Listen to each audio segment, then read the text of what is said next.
it's always important to look beyond just the program or just the software or just the algorithm or just the technology.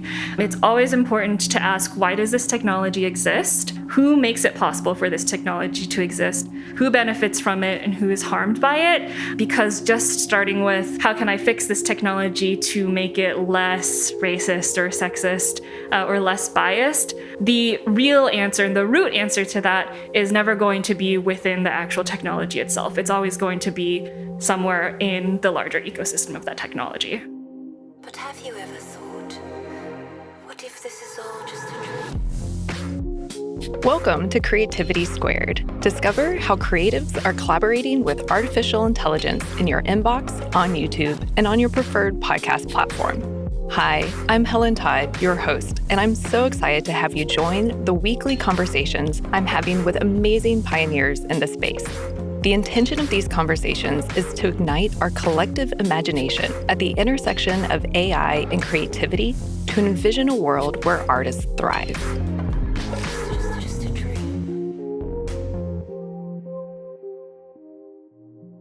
For this 60-second episode, Creativity Squared has partnered with TCIA, the Twin Cities Innovation Alliance, for a special 3-part data justice series. The intention of these conversations is to invite the audience to reimagine our relationship with the future. TCIA is a coalition of cross-sector stakeholders building and developing problem-solving ecosystems in collaboration with communities.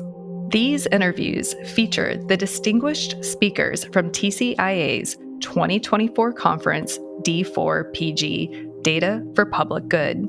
D4PG taps into the collective power of community-based changemaking through technology, democracy, and justice. The timely and important themes from these interviews include co-powering, digital justice, data privacy, AI in education, Afrofuturism, and the power of narrative for social change. Today's episode guests in part 3 include... I'm Catherine Squires. My name is Mike Dando. My name is Shreya Sampath. Hi, my name is Sophie Wong. Hi, I'm Heather Willems. For more information on these speakers and the topics they discuss, and to support their organizations, visit creativitysquared.com for the blog post accompanying this episode. Also, mark your calendars for July 15th through 20th, 2025, when the D4PG conference will return to Macalester College in the Twin Cities. With that, the mic is in the hands of our guests and their thought-provoking interviews. Enjoy.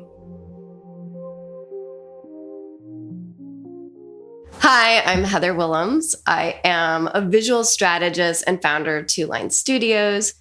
I'm living here in Minneapolis, Minnesota, and today I get to talk at Data for Public Good about visual strategies to beat burnout. The topic of beating burnout is really important to me. One, because from my own personal experience, I didn't recognize I was going through burnout, and it just really impacted the way that I showed up for my team.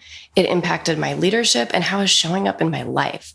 So I want to share this compassionate leadership techniques that you can do to restore your energy and just really show up as your best self in any situation. I come from an arts background, and so thinking visually and telling visual stories is second nature to me.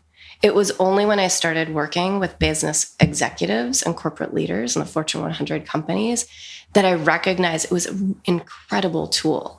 So visual strategies, I mentioned it's a visual storytelling technique. It could be in the form of graphic recording, which Two Line Studios provides, but we also create a lot of visual templates and just drawing as a way to widen your perspective, shift the way that you look at things. And it's injecting a little bit of fun and creativity into something that's really hard. If you can't have fun with a problem, you're really never going to solve it. So visual strategies is a way to connect with some of these really difficult topics around burnout or maybe not feeling your best when you're at work. And it's a way to start shifting the way that you think about things and map it out so you can start to take action to improve. The key messages that I'm interested for people to really recognize coming out of the session today is that, one, burnout is real. It is something that is not something that you can fix on your own. It's not something that you need to be personally stronger or have your own personal resilience to overcome this. This is a cultural and an environmental situation. So one thing is burnout is real. Second thing, you don't have to do it alone.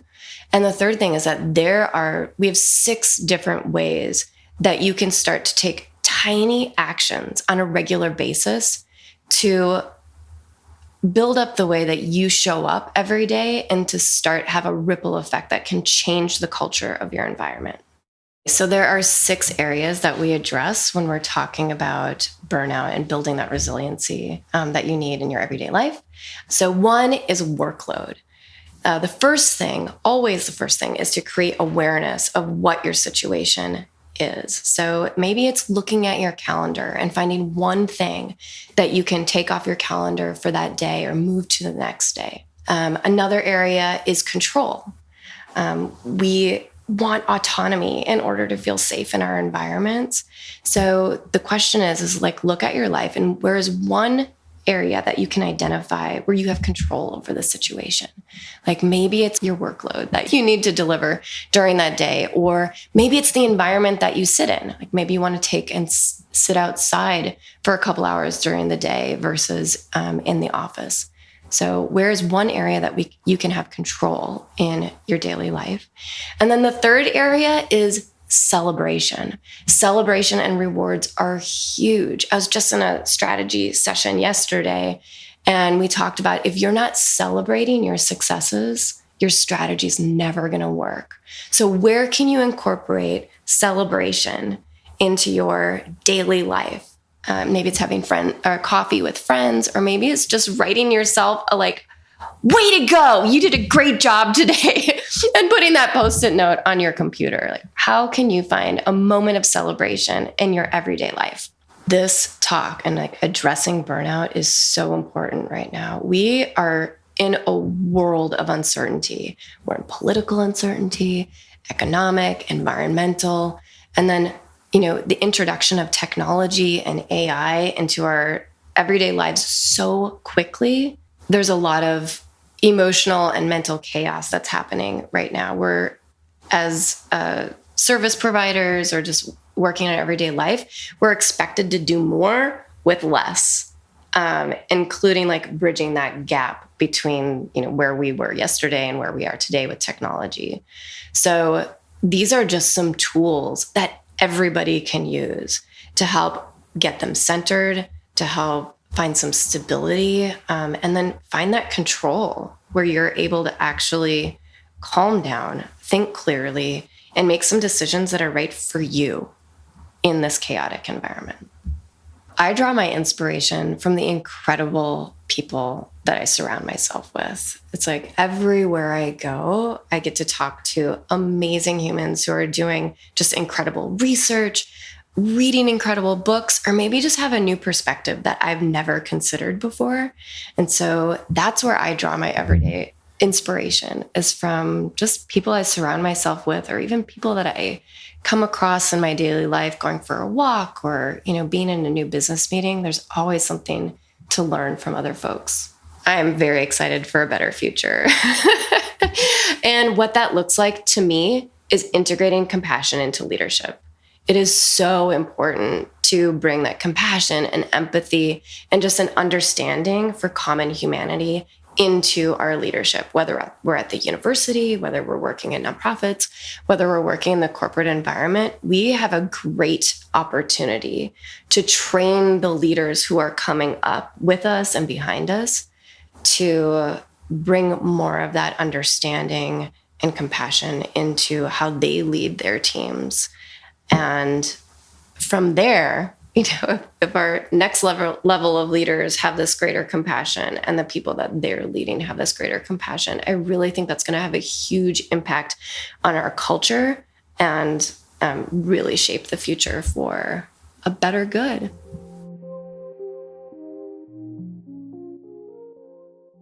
My name is Mike Dando. I am an associate professor of English and Education at St. Cloud State University and the director of the Institute for Speculative Design and Education.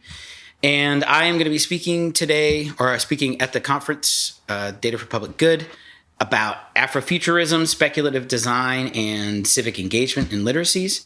I do a lot of work with youth in the community and telling stories they want to tell on their terms, in their ways, and then getting those stories that they're telling out into the public as a way of engaging how they want to solve problems and address challenges that they see in the world in ways they think they're going to be meaningful. So holding space for their voices to be heard is a lot of what I do. I spend a lot of my time working and collaborating with students around popular culture and civic literacy. So what those things teach us, not how those things can be used as a teaching tool, right?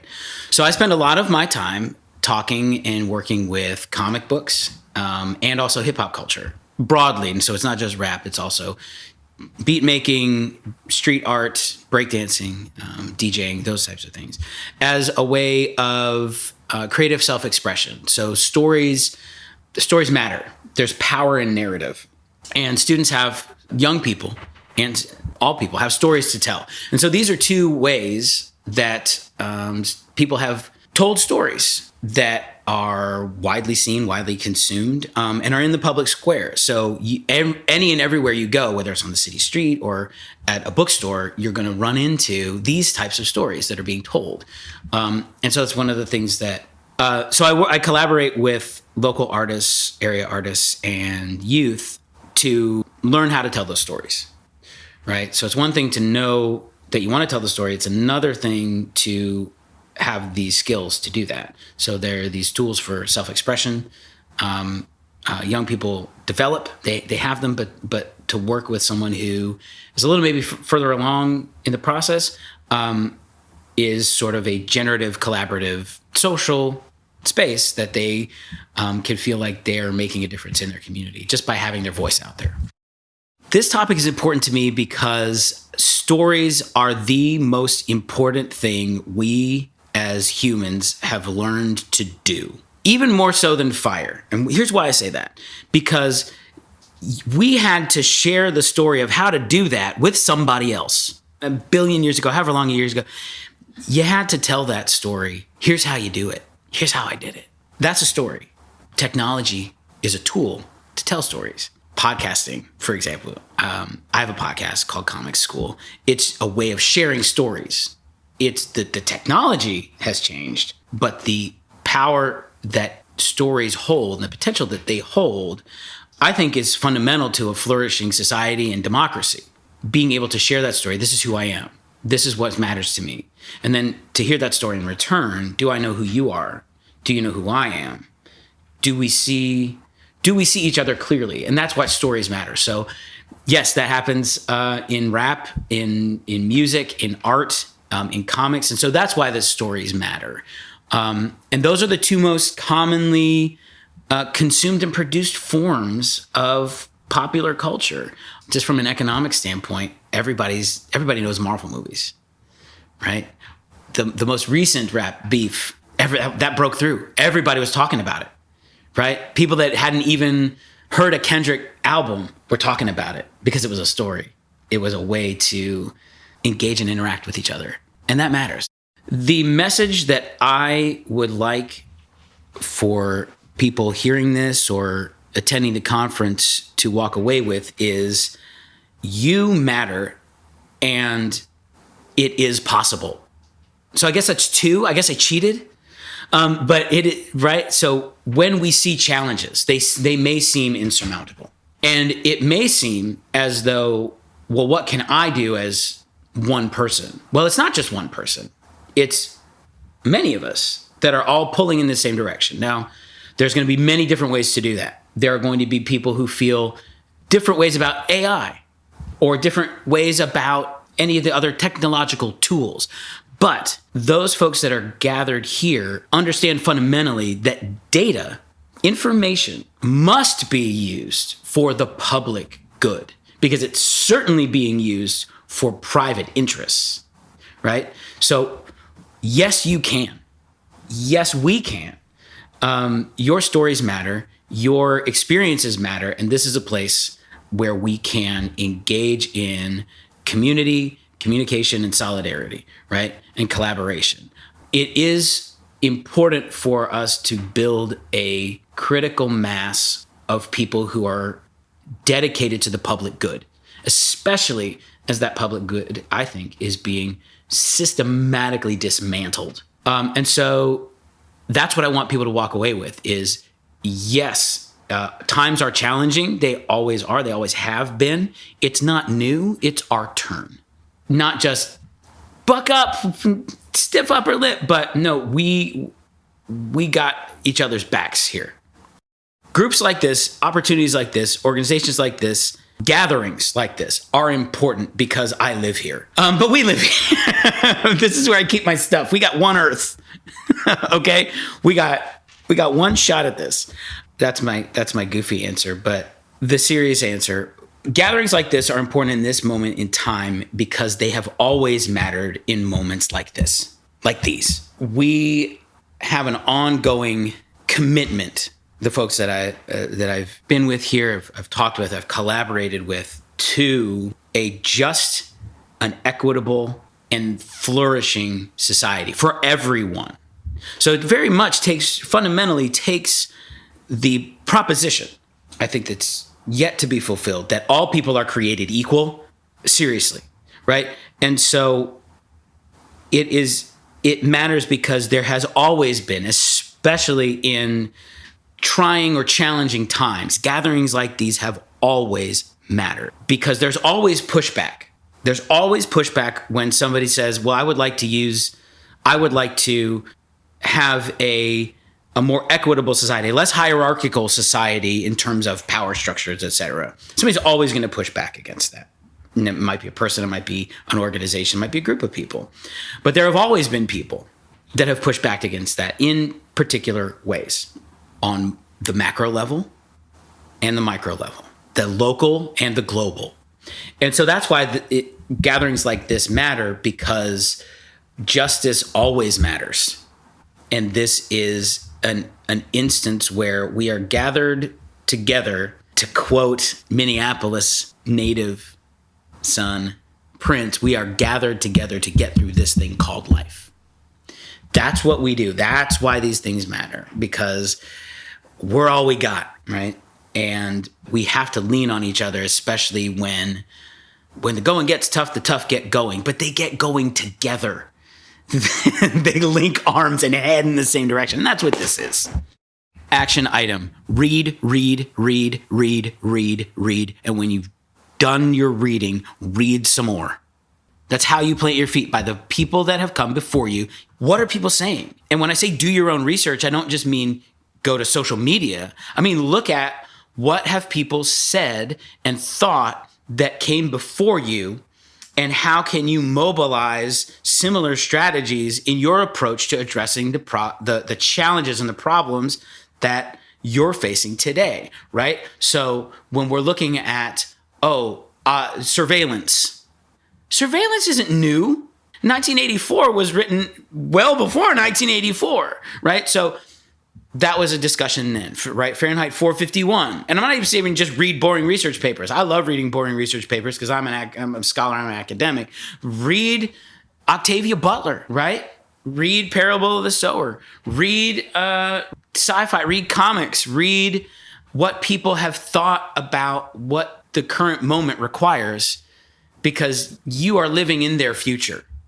And you are also living in somebody else's past. So read, read, read. And when you're done, and I know some say just do one thing, but when you're done reading, write.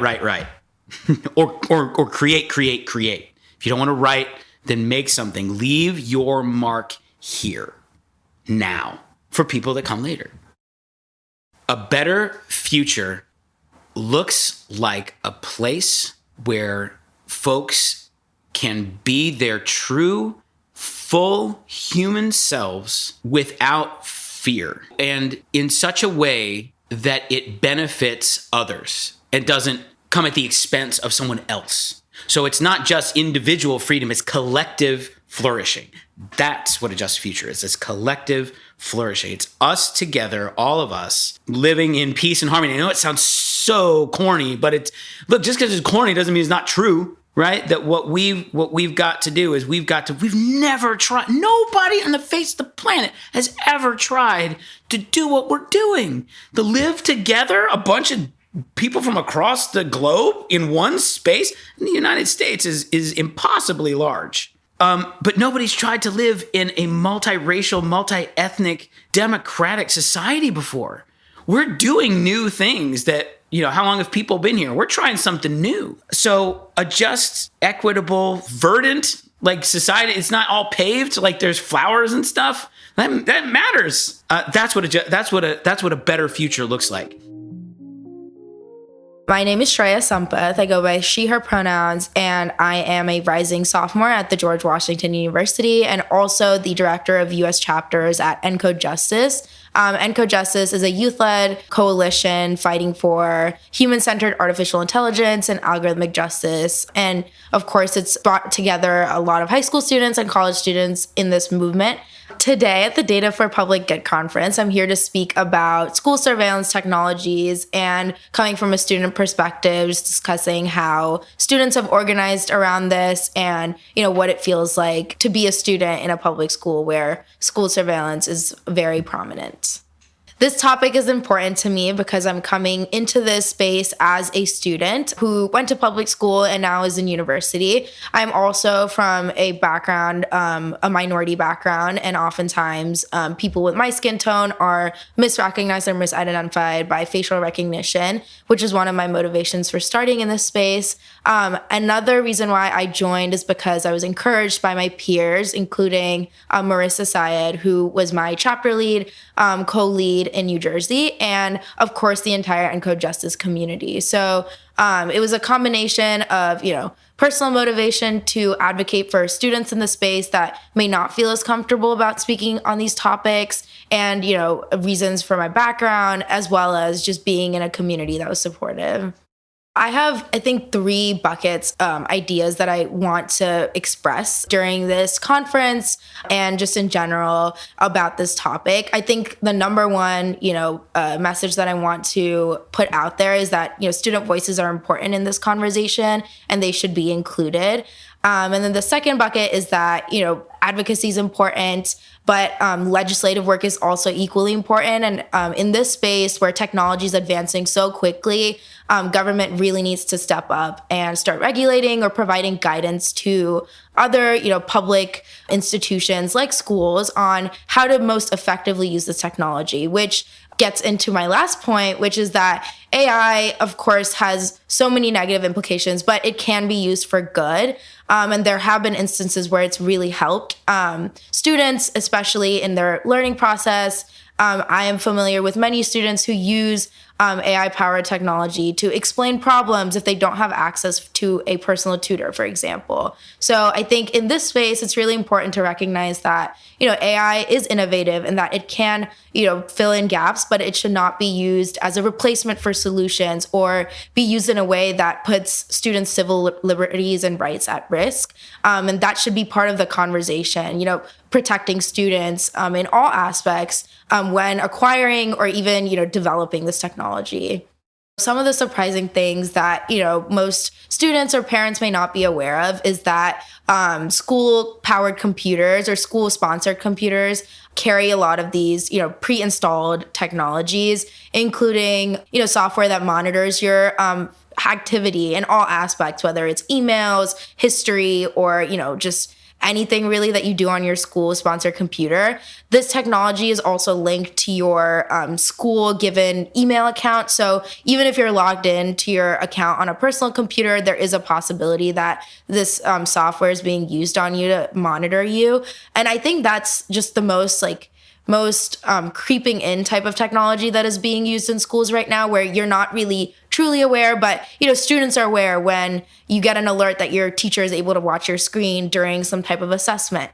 And students are aware that they need to be careful about what they search, or else, a blocked website comes up or their search history is flagged. And then That's just a general, I guess, agreement that students have kind of come into, which is why I always say students have slightly been desensitized in this, not slightly, actually, very desensitized in this kind of state that they're in schools where surveillance is just the norm and that they've just, kind of grown up around it. But yeah, I think there's a lot of different ways that technology appears in schools, but one of the ways that is kind of hidden from public awareness, which, facial recognition isn't as hidden because you can see cameras around your schools, and vape detectors and gun detectors are also, physical pieces of technology that are installed in schools. But student monitoring software is an example of something that is installed in your school computers that you may not necessarily be aware of, but you internally are aware of. So when we speak about awareness about the use of school surveillance technologies, I think we have to acknowledge that all students are at some level aware, and they tend to self-moderate what they search up and what they do on their school computers when they are aware of this. So, and this can really have negative consequences for students whose only access to technology might be their school computer. And obviously, self-moderation does not create for the most comfortable learning environment where engaging with controversial topics is necessary to grow as a person. But once we gain that awareness, people self-moderate. And of course, if you do want to take action on this and are, gravely affected by it, once you've really understood its impact, I would, of course, recommend, first just starting conversations with your teachers and with your administrators and parents about, personal experience, because this is one of the few, spaces where students' voices are, treated with real reverence and are valued. So I think you have a special value to this conversation, and it would be one of the action items you could take on is to just speak about how this technology makes you feel, and how maybe you were sent to the principal's office one time because you were flagged for something, but it was for a history project, not for some nefarious reason, right? Speaking about your experiences to not even publicly, but to people close to you would be incredibly valuable to just, again, raise awareness publicly. And of course, I will start plugging my organization right now, but joining ENCODE Justice is a great way to really find a community of students who are also, equally aware and passionate about issues like privacy, surveillance, AI ethics, and beyond. And, we have multiple opportunities that you can participate in that helps you take action on this technology. Some of the real world implications of surveillance technologies include, of course, self-moderation and what is known as the chilling effect, where students don't feel as comfortable to express their true feelings. Some more real life implications are, I think in this case, I like to use hypothetical situations to really exemplify how specifically, student monitoring technology and facial recognition could impact students. Of course, facial recognition has been, proven by many different studies to be inaccurate on certain skin tones and certain races and ethnicities and genders. So misidentification is always an issue. And in the case of student monitoring softwares, students who may not have access to technology beyond their school-sponsored computers, which is a point that Marissa Syed brought up in an op-ed that we wrote with the American Civil Liberties Union with New Jersey. She went to a school that was predominantly low income, and she recognized that students whose only access to technology is school computers might be more likely to share personal information on those computers and be, more susceptible to data collection of sensitive info. And then, if they also, look up something that might be flagged for some reason or the other, they would be, in contact with some type of disciplinary measure. And another aspect of that is just the general, issue of how flagging lists could, point towards certain communities. For example, if a school is, moderating students' LGBTQ plus identities, and someone who wants to look into that community for some type of project or is just curious about aspect of life looks up something related to gender identity or sexual identity, they could be, policed for doing that, which is really scary, especially considering the political context in the United States and how bills like Don't Say Gay in Florida have been passed. So this kind of technology can be really weaponized against certain groups that are already marginalized in our communities. So I think that kind of encompasses some of the real life implications and also just implications for students in environments because of the use of these technologies. I think this is one of the best times to speak about issues like this because the awareness around artificial intelligence has really boomed since generative AI or generative artificial intelligence has, come into the main ecosystem of technology and just in general conversation. I think more people understand, at least from a very basic lens, what artificial intelligence is and are more curious to learn how artificial intelligence could potentially affect their own lives. A lot of people are concerned about AI and how it could replace certain jobs, AI's impact on hiring practices. And this is just another aspect, right? Artificial intelligence is really booming in schools, mainly, because or facilitated by the COVID-19 pandemic and remote learning. A lot of, these technologies kind of emerged during that period. That coupled with this like rising awareness about advanced technologies like AI, really, in general creates an environment where these conversations can actually be had.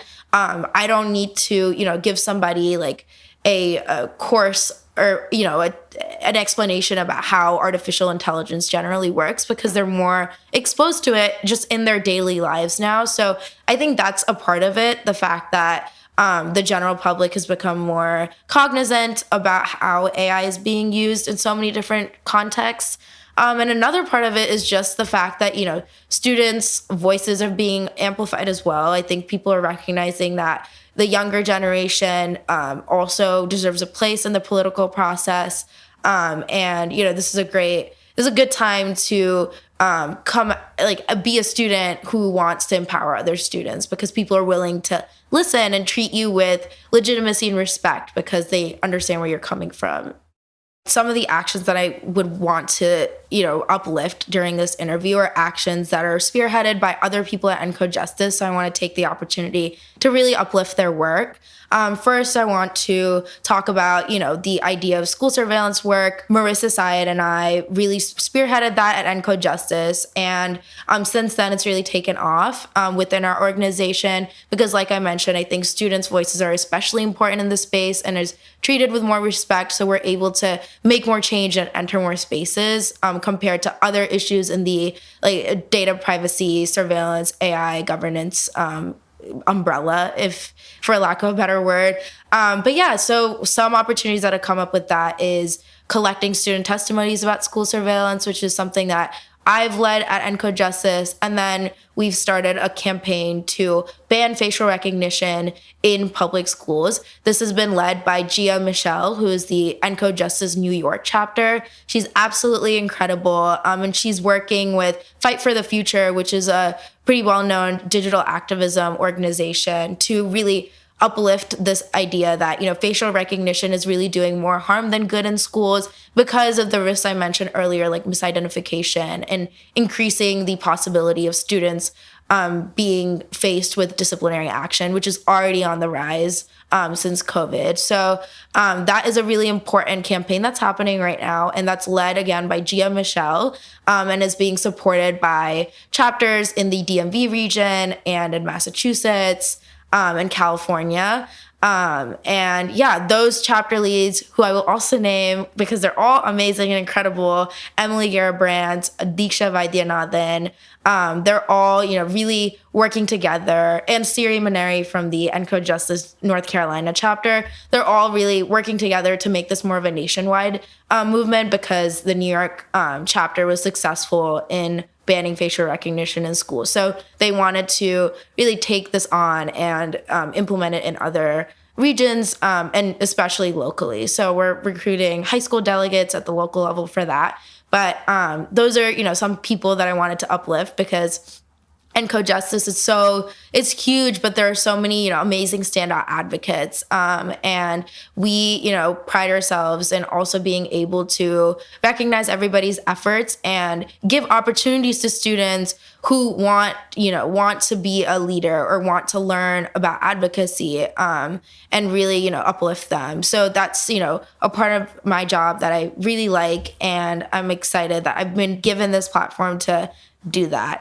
Some of the people that I derive inspiration from, of course, I'm gonna the ENCODE Justice community again. When I joined as a junior in high school, I wasn't really aware of the real activism that youth especially lead in this country, and there's a long tradition of youth really taking on the lead to address issues that are arising in the moment. I think technology policy is it's a budding intersection, right? And it's there's a very huge lack of precedent, which kind of motivates me because I would love to be part of a movement that sets the stage for future generations. And being the first generation to grow up under this kind of technology, I think myself and my peers have, a special platform and special perspective that should be uplifted. So the fact that this community of people at ENCODE Justice exists, whose sole purpose is to do that and also empower each other, is really inspiring to me. The president of ENCODE Justice, Neha Ravanor, started this whole organization with a ballot measure in California addressing the use of a bail reform, recidivism algorithm in bail reform, which has also been proven to be very biased. She started that movement, it was our 4th anniversary, I think a week ago, which is so crazy. But she started that movement, and that just has expanded beyond what anyone could have imagined. And it's just amazing to see, youth so interested and invested in their futures, not just in the United States, but also globally. And this, intersection of AI and policy is really, really important for the future. And that's something that we recognize and that we empower each other to participate in. So that's, of course, I think my main source of inspiration. And this is another source that I've, hinted at earlier, is just the tradition of youth getting involved in activism.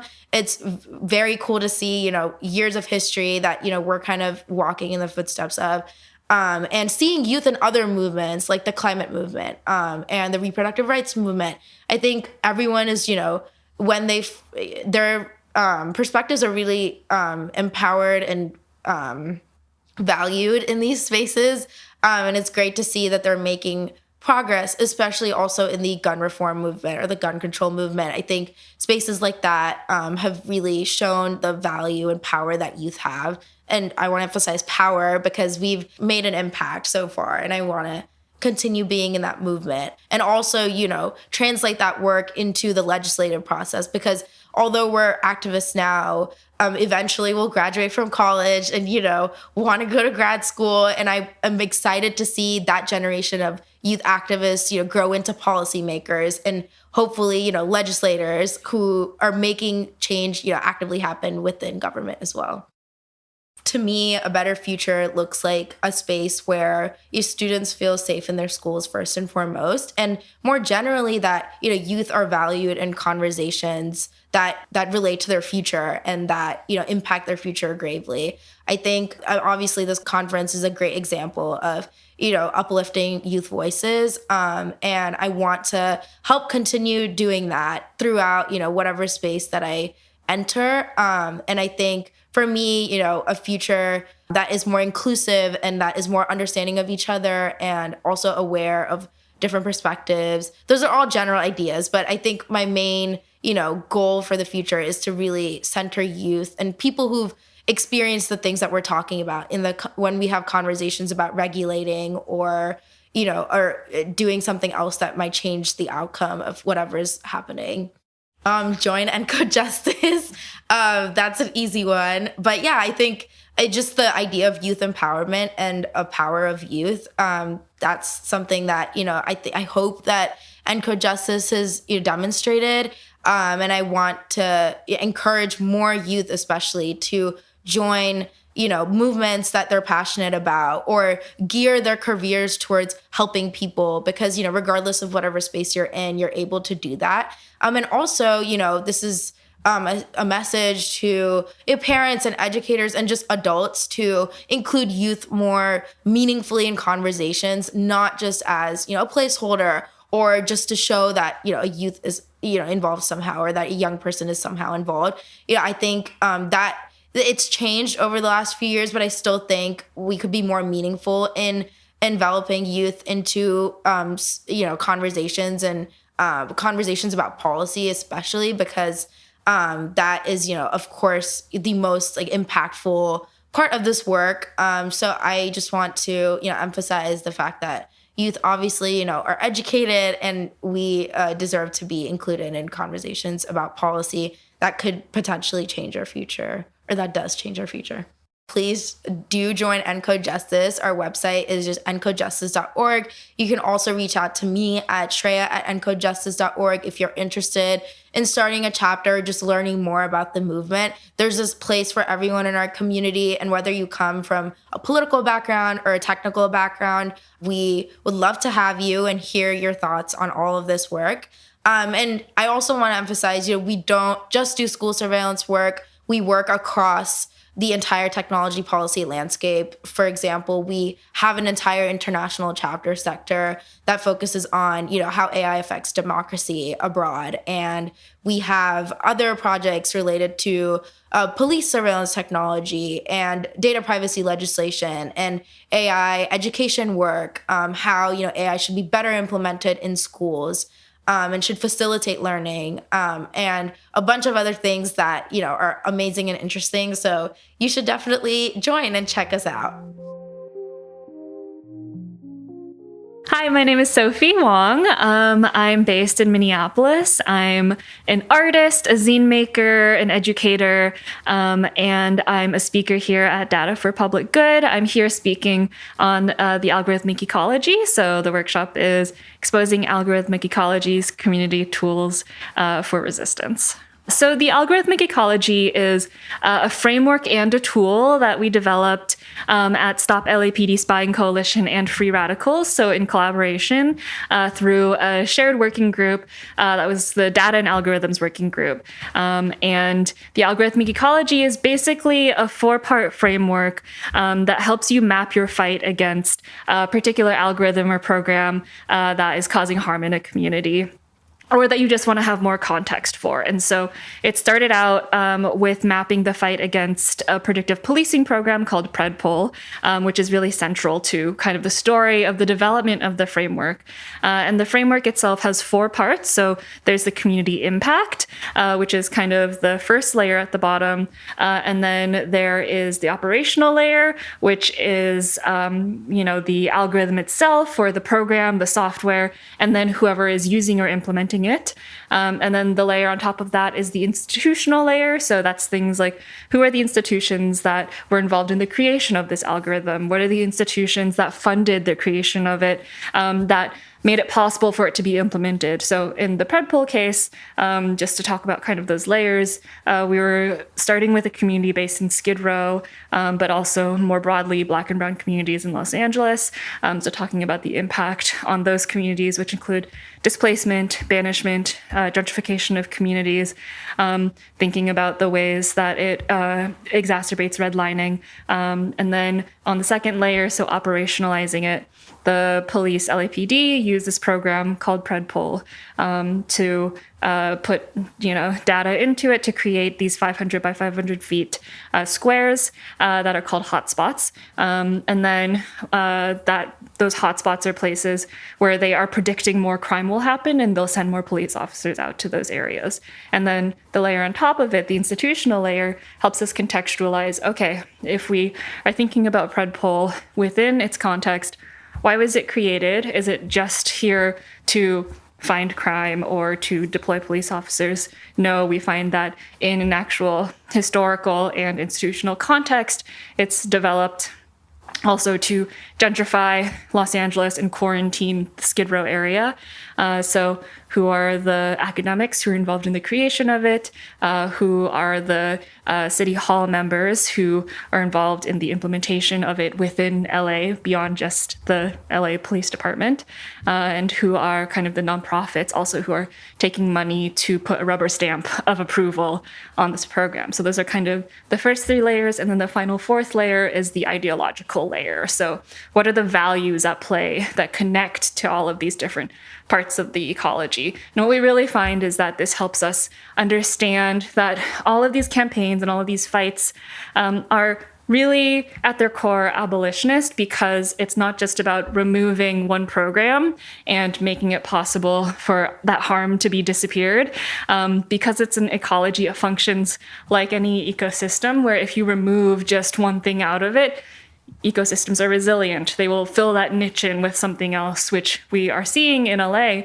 As Predpol has been discontinued, the LAPD has simply replaced it with data-informed, community-focused policing and other forms of data-informed policing. And so we really are seeing that that ecology is resilient. In order to remove that harm, you need to tackle and address all of the different parts of the ecosystem. And also that creates more targets for a campaign, for a fight, more ways for people to get involved, more areas for expertise to be relevant. And so really we create this algorithmic ecology as both a way to map a fight, but also as a way to communicate what you're trying to do with your campaign in kind of a visual diagram. So there's this quote from an LAPD spokesperson that goes talking about kind of predictive policing. And he says, "It's math, not magic. It can't be racist."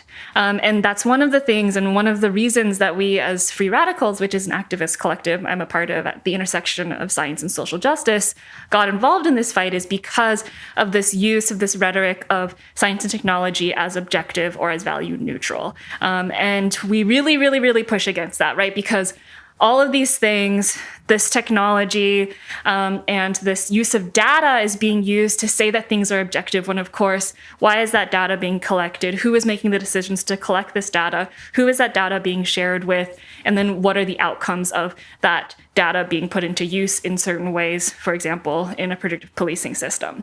And so I think really what we want to push against is this idea that any kind of data or any kind of algorithm is neutral.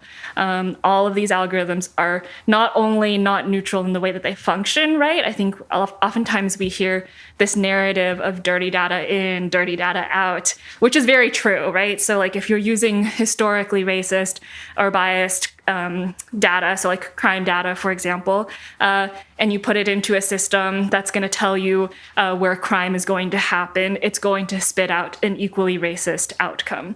And that's something that we hear often, and it creates this ratchet effect of, okay, then we're going to deploy police more into one area, and then, of course, if there's more police there, then they're going to find more crime there, et cetera, et cetera. But what the algorithmic ecology really shows is that it goes beyond that, right? It goes beyond just dirty data in, dirty data out, crime leading to more deployment, leading to more finding of crime. It really says, okay, well, even if you could create a neutral data set, what is this algorithm here to do? This algorithm is here to find crime. This algorithm is here to create a class of people who have been disenfranchised and can be exploited, and their labor can be exploited. And they can be removed from a certain area so that that area's property and land can be taken by people who are going to use it for profit. And so at the end of the day, it's not just, about debiasing the algorithm or about making the data that goes in less racist so that the data that comes out less racist, but really thinking about what is this program or this algorithm? Why does it function the way that it does? And do we want that function to exist at all? So I first got involved with the campaign against Predpol that the algorithmic ecology framework and diagram kind of came out of because I am from LA, or I guess if you're from LA, I'm from the Inland Empire. I'm from LA County. But for people who aren't from LA, I'm from LA.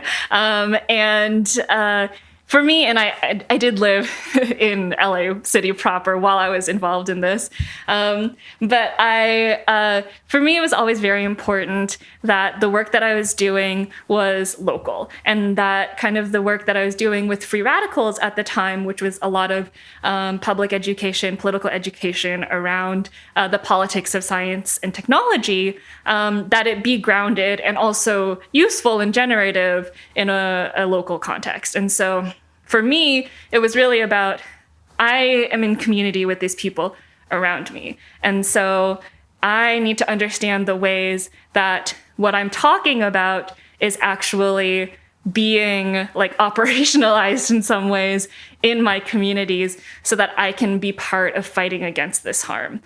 So that we can all, because we're all so deeply interconnected, be a part of creating something that's better, a world that's better. You know, I have friends who are public high school teachers in Los Angeles, and you know, their lives are directly affected by their students' lives, and also, of course, by like administration and by like city decisions, including funding, which are impacted by things like how much funding goes to policing. And then their students are directly impacted by that funding that goes to the police and then what the police actions are. And so all of the people that I'm in community with are deeply impacted by all of these things. And that's always really important to me, is to be there for them. One of the main things that I want people to walk away from this workshop or from what I'm sharing is that it's always important to look beyond just the program or just the software or just the algorithm or just the technology. It's always important to ask, why does this technology exist? Who makes it possible for this technology to exist? Who benefits from it and who is harmed by it? Because just starting with, how can I fix this technology to make it less racist or sexist or less biased? The real answer and the root answer to that is never going to be within the actual technology itself. It's always going to be somewhere in the larger ecosystem of that technology. I think we're seeing like a real burgeoning of the use of AI in various forms, machine learning or large language models, or even like simple algorithmic automation of different things. And one of the things that's often present in those conversations is like who's benefiting and who's being harmed by these technologies. But what's often missing from those conversations is what are the impacts on actual people who are using this technology or whose lives are being displaced by this technology. So one of the things that I worked on last summer was with a professor in Orange County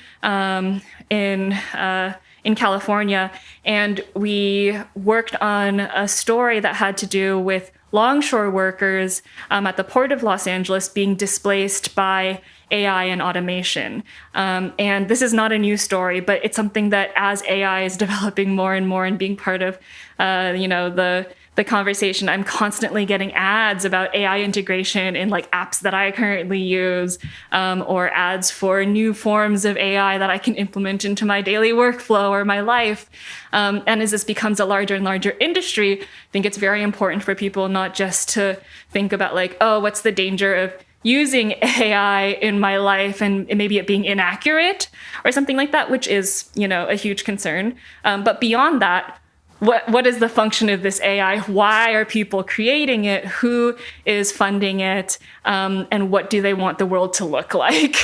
And then how do you, as the consumer, want the world to look like? What do I want the world to look like? An action that folks who are listening to this can take is to just find out what's happening in your local communities. I think that's a very easy answer, but I think it's something that is also kind of hard to do. And so I would encourage folks to think about getting involved, reaching out to local organizations that are doing work already that is relevant to your life. And then also, I think one of the things that's important too is to just take this lens to all of the things that you encounter and to ask questions about those things and not take it for granted that anything is just neutral. I think my inspiration for a better future comes from the fact that like When I look outside, I can see trees, and the earth around us is so beautiful. And I want to be able to experience that for myself as I grow older, and then also for future generations to be able to experience like the beauty and joy of the world around us and the relationships that we have with each other. And that's not possible when people are being deeply exploited by capitalism, or like placed into carceral systems, or like we're experiencing climate change at unprecedented levels. And so I think that's what really drives me forward, is just like a deep appreciation and joy of the world and the people around me.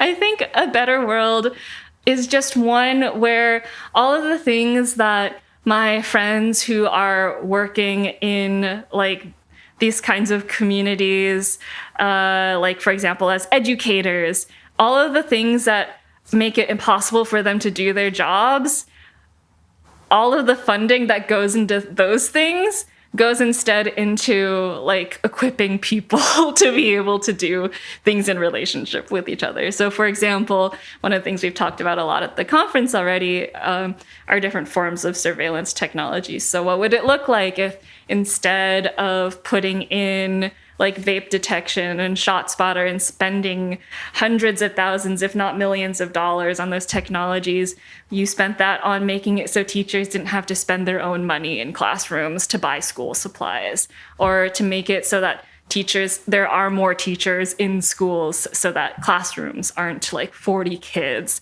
or make it so that doctors actually have access to enough time to spend with each patient, things like that. First, I would like to plug Stop LAPD Spying Coalition. I think the research and also the work that they're doing based in Skid Row out of LA Community Action Network is so vital, and also part of a long history of work that they've been doing since 2010, and then also even far beyond that. And so you can go find them. I think they're just at Stop LAPD Spying on Instagram and Twitter /X, or you can find them at their website, which I think is www.stoplapdspying.org. I think it's .org.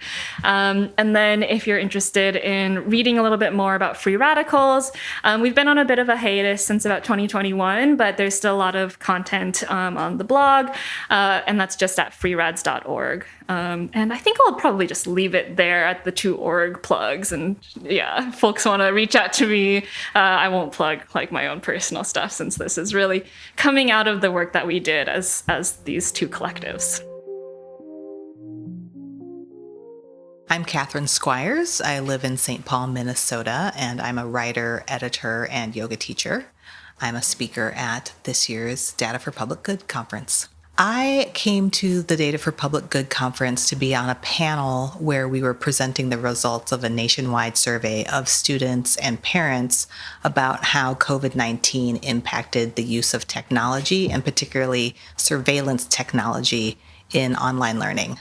I was invited by Marika Pfefferkorn as part of her work with the Midwest Center for School Transformation and Dignity in Schools campaign to help analyze the data that had been collected by the community researchers for the Dignity in Schools campaign. So we looked at the survey results as well as the information from the focus groups and interviews to analyze how parents and students experience things like technological difficulties or accessing technology while they were trying to navigate the world of online learning in the wake of the COVID shutdown. I think this is a really important thing for everyone to be thinking about, the way that technology is ramping up in schools, particularly surveillance technologies. Many companies are promising to help keep kids safe or even address the spike in depression and other mental health challenges that we're seeing in young people these days. But there's actually no evidence that the kinds of surveillance technology that they say will flag problematic behavior or cries for help actually prevents any of the things that they say they can prevent. Instead, it makes students who already feel like they are overburdened by surveillance and punishment feel even less part of the community. Because in the United States, school districts are locally controlled, there isn't a lot of data yet on how many schools are using surveillance software like Gaggle or Sentinel, or one that's even called Bark, as if there's a guard dog in the school watching when kids are using social media when they're not supposed to, or something like this. But in our survey, which covered 29 states and had over 500 respondents, we found that 77% reported that their school was using some kind of surveillance technology to monitor student behavior and activity online. It's not surprising to me that so many students and parents reported that this kind of technology was being used in their schools. Unfortunately, since the spikes in school shootings and the wave of mental health problems that many students have faced in the last 10 years, many school districts are turning to technology as a cheap way, quite frankly, to try to mitigate harm and also to give parents a sense that they're doing everything they can to protect students. But even some of the companies that sell cameras and facial recognition software to schools admit these things don't stop that kind of violence, because you actually have to know the person and their face in order to screen them from coming into the school. And what we know is that, unfortunately, most school shooters are from the community. They're not outsiders who already have a criminal record or a history of gun violence. And so these tools are probably giving people a false sense of security and safety, whereas building better relationships between students and the adults in the schools and the adults in their lives and their school could help with the communication that might actually help people identify a student who's struggling before they go down a dangerous path. One thing that I'd like people to take away from our study is not only how prevalent these technologies are, but how little people know what is happening with their students' data and who else might be brought into the dragnet. So for example, if a student has a program like Gaggle being used for the work they're doing at school, for their social media messages, that monitoring that's happening on their school device, if they bring that school device home, or if they log into the school system, maybe using a sibling's device or their parent's device, let's say they ran out of battery power and forgot their charger in their locker. Well, if they log in on their mom or dad's computer using the school system, now mom and dad's computer is being monitored. And so it's a much wider set of people who are getting their information taken without their knowledge. And so it's really important for parents and students and advocates to ask school systems, to ask districts, principals, the people who do procurement, to be transparent in the kinds of contracts that they are signing with these third-party companies, and to give much more information up front of what students are actually giving consent to when they say, I promise to use this device that the school gives me, because they are probably having much more surveillance happening, not just at school, but also in their home.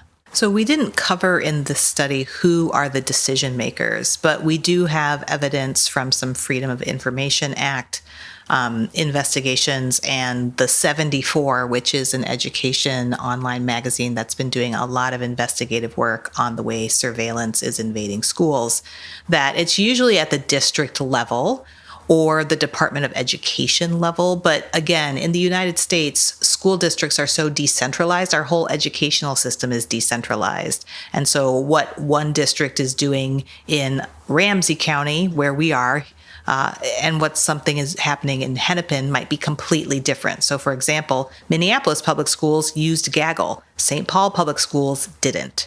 So even just a city next door could be completely different depending on what the school board, the superintendent, and other people decide to use with different kinds of grants they get for student well-being. And indeed, with the Gaggle case, it was money that was provided during COVID to try to support students that was used to create the contract with Gaggle. If people want to see the findings from this report, we're finishing up the recommendations that are coming out of it, and it will be available on the Dignity in Schools campaign website in a few weeks. It's really important for people to be thinking about these issues at a time when schools, like hospitals, are becoming more and more targeted by folks who are trying to do things like data ransom. So unfortunately, Minneapolis Public Schools was the target of a ransomware attack, and they were able to get student records.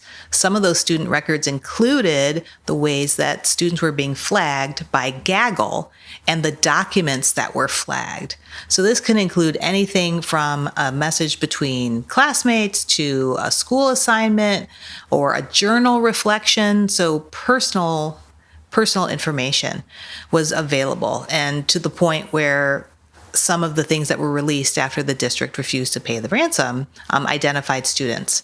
And so these companies, because they're able to use proprietary information and other veils to say exactly what they've got, what they store, how they store it, how long they store it, your data could be vulnerable. And again, people in your house, their data could be vulnerable too if the student is logging in on a different device. And then if a ransomware attack happens or some other data leak happens, then it could expose many, many more people than just the student. So these things we don't like to think about because we hope that it won't happen, but more and more schools are getting targeted by bad actors who know that they don't have the kind of money to pay for security systems, or they're using third parties, and that's a backdoor to get into their data. Some people might be familiar with the FERPA regulations, which is supposed to protect student and family data when a student is in school, all the way up through college. But if you actually look at the court cases when people have felt their FERPA rights were violated, there's never ever been a case where a school district, or even a Department of Education had to pay any damages for that being done. So there are many, many loopholes that allow law enforcement and other actors to get access to student data. And I don't think people understand that enough, that FERPA regulations don't protect you. And they were written at a time when we didn't have all the different kinds of electronic devices and data and cameras that we have in schools now. So it really needs to be updated and strengthened if people want to have the kinds of privacy protections that they deserve. If people are concerned and want to find out what is actually happening in their schools, I would argue they probably need to ask multiple people in different roles at the school. Sometimes these programs for surveillance are brought in under words like student well-being or student support, but it adds up to a new surveillance regime.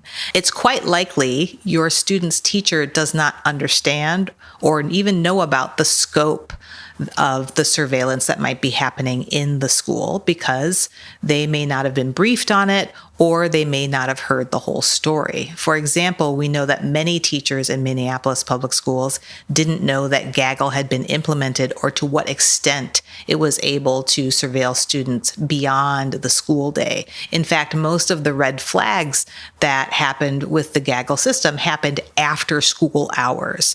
So if you don't get an answer from a teacher, go to an administrator and school board members. You also might make a request, a Freedom of Information request of the Department of Education or your local school board, because some of those contracts are never going to be in a simple, easy place to find online. And sometimes things can be decided in a consent decree or consent agenda in a board meeting, which means they're not actually aired for debate.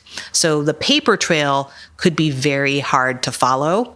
And so asking lots of questions of different people, and hopefully with other parents and concerned community members, so you can share the burden and not have to do it all by yourself.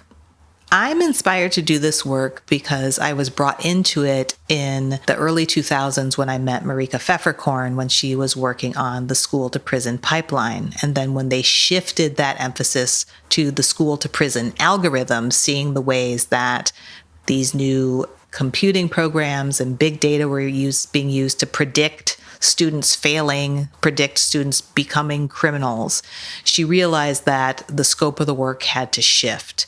And as a mother of a student with special needs, I know how much more of a burden is on those kinds of students as well as Black and Brown students when they're at school and they are being surveilled more than their white peers.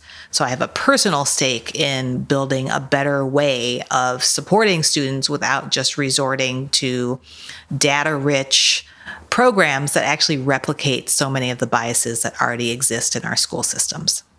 A better future for our schools, for me, starts with the students and the people who care about them getting together and having time to dream about what a truly supportive, enriching school environment looks and feels like, and designing it from the ground up. Because we know that so many of our school systems are struggling, as well as not coming up with ideas on how to fix the problems that have plagued them for so long. And I believe in public schools. I come from the public school system. I taught in public universities for over 20 years, and I know how important education is. And I really want the people who are most impacted to be at the center of designing those futures. And that's what this conference is really all about. Thank you for spending some time with us today. We're just getting started and would love your support. Subscribe to Creativity Squared on your preferred podcast platform and leave a review. It really helps. And I'd love to hear your feedback. What topics are you thinking about and want to dive into more? I invite you to visit creativitysquared.com to let me know. And while you're there, be sure to sign up for our free weekly newsletter so you can easily stay on top of all the latest news at the intersection of AI and creativity. Because it's so important to support artists, 10% of all revenue Creativity Squared generates will go to ArtsWave, a nationally recognized nonprofit that supports over 100 arts organizations. Become a premium newsletter subscriber or leave a tip on the website to support this project and ArtsWave. And premium newsletter subscribers will receive NFTs of episode cover art and more extras to say thank you for helping bring my dream to life. And a big, big thank you to everyone who's offered their time, energy, and encouragement and support so far. I really appreciate it from the bottom of my heart. This show is produced and made possible by the team at Play Audio Agency. Until next week, keep creating.